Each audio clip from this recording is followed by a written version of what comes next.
আছেন যুব মজলিসের সাংগঠনিক কেন্দ্রীয় সভাপতি জনাব আহমদ করেন। আমরা মহানগরী এবং কেন্দ্রীয় সরকার নেতৃবৃন্দকে মজলিসের কেন্দ্রীয় নেতৃবৃন্দ সংগ্রামী ভাইরা আসসালামু আলাইকুম ওয়া রাহমাতুল্লাহ। আপনারা জানেন শেখ হাসিনা সরকার ইন্ডিয়ার একটি দাস সরকার ছিল। 5 আগস্টে বাংলাদেশের ছাত্র জনতার রক্তক্ষয়ী অভ্যুত্থানের মধ্য দিয়ে দেশ থেকে তিনি বিতাড়িত হন। শেখ হাসিনা বাংলাদেশ থেকে পালিয়ে ইন্ডিয়ায় গিয়ে আশ্রয় গ্রহণ করে। মূলত শেখ হাসিনা বাংলাদেশ থেকে এই দেশের পতন হওয়ার পর থেকে ইন্ডিয়া সরকারের মাথা খারাপ হয়ে গেছে। আমি ইন্ডিয়া সরকারকে বলতে চাই, বাংলাদেশে ছাত্র জনতার রক্তে একটি অভ্যুত্থান সংগঠিত হয়েছে, একটি বিপ্লব সংগঠিত হয়েছে। আপনাদের যতই কষ্ট লাগুক এই বিপ্লব এই অভ্যুত্থানকে মেনে নিতে হবে। আপনারা যতই এদিক সেদিক আপনারা উৎপাত করার চেষ্টা করেন, বাংলাদেশের বিরুদ্ধে ষড়যন্ত্র করার চেষ্টা করেন, যতই হাই কমিশনে হামলা করার চেষ্টা করেন, বাংলাদেশের ছাত্র জনতা এতে কোনো ভয় পায় না।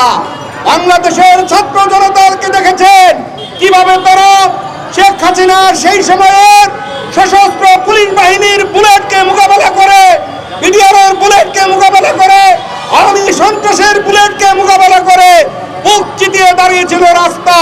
শেখ হাসিনা পালিয়ে যেতে বাধ্য হয়েছে। কাজেই আপনি বাংলাদেশ নিয়ে ষড়যন্ত্র করবেন না। বাংলাদেশের সংখ্যালঘু হিন্দু ভাইরা অনেক নিরাপদে আছে, অতীতের চেয়ে বহুত নিরাপদ তারা। আপনি ইন্ডিয়ায় আমাদের যে সমস্ত ভাই বোনেরা আছে আপনি তাদেরকে যথাযথ নিরাপত্তার ব্যবস্থা করুন। বাংলাদেশে হিন্দুরা যথাযথ নিরাপদ থাকবে ইনশাআল্লাহ। আপনি কোনো ধরনের ষড়যন্ত্র না করে এই সরকারের প্রতি আপনি শ্রদ্ধা এবং আনুগত্য প্রদর্শন করুন। আমরা বন্ধুত্বপূর্ণ সম্পর্ক চাই। যতই আপনি হুমকি দেন, পেঁয়াজ দেবেন না, আলু দিবেন না, এই সমস্ত হুমকি দামকিতে বাংলাদেশ ভয় পায় না। আপনারা গরু দেওয়া বন্ধ করেছিলেন, বাংলাদেশে গরুর খামারে বিপ্লব ঘটেছে। এখন বাংলাদেশ গরু পালনে স্বয়ংসম্পন্নতা লাভ করেছে। পেঁয়াজ দেওয়া বন্ধ করবেন, পেঁয়াজের স্বয়ংসম্পন্নতা লাভ করবে।